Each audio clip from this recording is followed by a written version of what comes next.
ब्राह्मण और केकड़े की कहानी। किसी समय की बात है, एक गांव में एक ब्राह्मण रहता था। उसकी माँ बहुत बूढ़ी हो गई थी। बूढ़ी माँ अपने पुत्र को बहुत प्यार करती थी और ब्राह्मण पुत्र भी अपनी माँ की हर बात मानता था।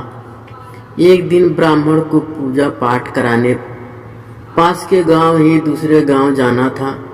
बेटा, बाहर जा रहे हो, अकेले मत जाना, किसी को अपने साथ ले जाना। ब्राह्मण अपनी माँ से बोला, माँ, मैं हमेशा ही उस गांव में जाता रहता हूँ और रास्ते में कोई परेशानी नहीं होती है। तुम व्यर्थ ही परेशान हो रही हो। घबराओ नहीं, मैं शाम तक लौटकर आ जाऊंगा। ब्राह्मण पुत्र जाना तो अकेला चाहता था, परंतु वह अपनी माँ की बात की अवहेलना भी नहीं करना चाहता था।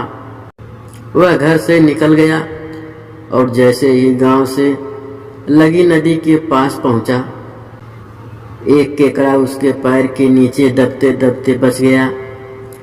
ब्राह्मण को लगा, अगर यह केकड़ा रास्ते में यूं ही घूमता रहा तो किसी और के पैर के नीचे आ जाएगा।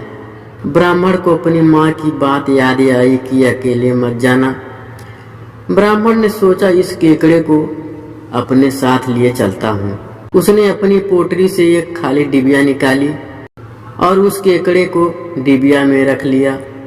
इस प्रकार ब्राह्मण ने अपनी माँ की बात भी रख ली। अब वो 1 से 2 हो गए।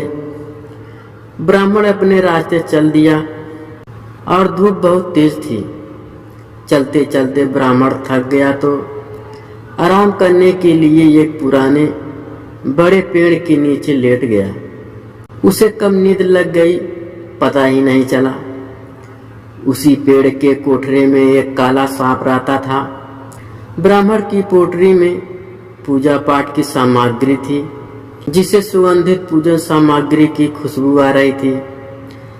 काला सर्प अपने कोठरे से निकलकर पोटरी में घुस गया और उसमें रखी सामग्री में खाने की सामग्री ढूंढने लगा, जिससे पोटरी में रखा सामान गिर गया और केकड़े की डिबिया भी खुल गई।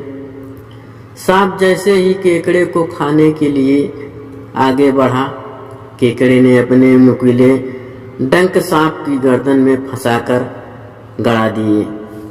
केकड़े के द्वारा अचानक किए हमले से सांप संभल नहीं पाया और वहीं मर गया।